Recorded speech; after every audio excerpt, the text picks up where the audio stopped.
Variety ఏంటంటే భయ్య, మొత్తం భారతదేశానికి ఉన్న అప్పుని కూడా తీర్చేస్తాను నేను అని చెప్పి అయితే అంటాడనమాట.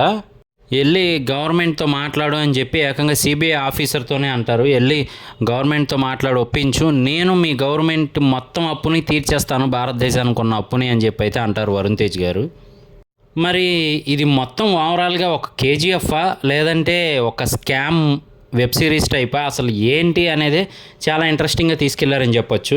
అలాగే వరుణ్ తేజ్ గారు చెప్పే మేక స్టోరీ అయితే మాత్రం బాగుంటుంది, మనకి ఎమోషనల్గా కనెక్ట్ అవుతుంది, అలాగే కోపం కూడా తెప్పిస్తుంది అనమాట అవతల మనుషుల మీద.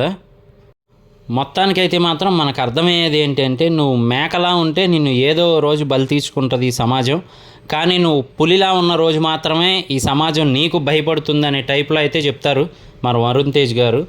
అంతిదిగా ఆయన జీవితంలో అసలు ఏం జరిగింది, అలాగే మరి గవర్నమెంట్ అప్పునే తీర్చేస్తాను అంటే ఈయన ఏ రేంజ్లో సంపాదిస్తున్నారు అనేది మనం ఆలోచించాలి. అలాగే ఒకప్పటి పెద్ద ఫేమస్ కూల్ డ్రింక్ కంపెనీ అయినా, అంటే ఇందులో కూల్ స్పాట్ అని చూపించారు, మనకు అది వేరే కంపెనీ అని ఈజీగా అర్థమవుతుంది. సో ఆ కంపెనీ వెనకాల ఏం జరిగింది అసలు ఏంటి, అలాగే ముంబైకి చెందిన దావూద్ బాయ్ని కూడా ఈయన పార్ట్నర్గా చేసుకొని ఇతను చెప్పే ప్లాన్ ప్రకారం మొత్తం చెన్నై, బెంగళూరు, ముంబై, అలాగే ఆంధ్ర అన్ని ప్లేసెస్లో కూడా ఆపరేషన్స్ ఎలా జరుగుతున్నాయి ఏంటి అనేది చూపించారు. అలాగే మొత్తానికైతే మన మీనాక్షి చౌదరి గారి ఫ్యాన్స్ ఎవరైనా ఉంటే మాత్రం ఈ మూవీ చూసాక బాధపడతారు. సో అసలు ఏంటి స్టోరీ దేని గురించి అంటే మాత్రం, మన వరుణ్ తేజ్ గారు ఏమీ లేని సిచ్యువేషన్ నుంచి అలా స్టెప్ బై స్టెప్ పెరుగుతూ గవర్నమెంట్ని కూడా శాసించే రేంజ్కి అయితే వెళ్తారనమాట. ఆయన యాక్టింగ్ అయితే చాలా బాగుంది భయ్య, ఈ మూవీలో మెచ్యూర్డ్ యాక్టింగ్ అయితే మనకు కనబడుతుంది. మొత్తం అంతా ఓల్డ్ స్టైల్, వింటేజ్ స్టైల్ చూపించారు. సో నాకేంటంటే పాతకాలం టైప్లో ఉంటే కొంచెం నచ్చుతుంది అనమాట.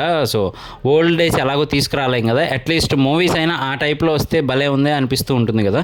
సో అలాగే ఈ మూవీలో క్యారీ చేశారు. ఎమోషనల్ సీన్స్ అయితే బాగానే ఉన్నాయి, అలాగే సత్యం రాజేష్ గారి యాక్టింగ్ కానీ ఇక మిగతా వాళ్ళ యాక్టింగ్ కానీ చాలా బాగుందని చెప్పొచ్చు.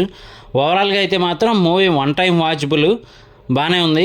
మనకి ప్రజెంట్ అయితే ఓటీటీలోకి కూడా వచ్చేసింది అమెజాన్ ప్రైమ్లో. చూడకపోతే మాత్రం ఒకసారి చూడడానికి ట్రై చేయండి, మట్కా అండి. సో ఓవరాల్గా అయితే మాత్రం వన్ టైం వాచబుల్. ఇది నా రివ్యూ. చూశాక మీకేమనిపించిందని కింద కామెంట్ చేయడం మర్చిపోకండి. నేను మీ ప్రసాద్, మళ్ళీ నెక్స్ట్ వీడియోలో కలుస్తాను. Love you all.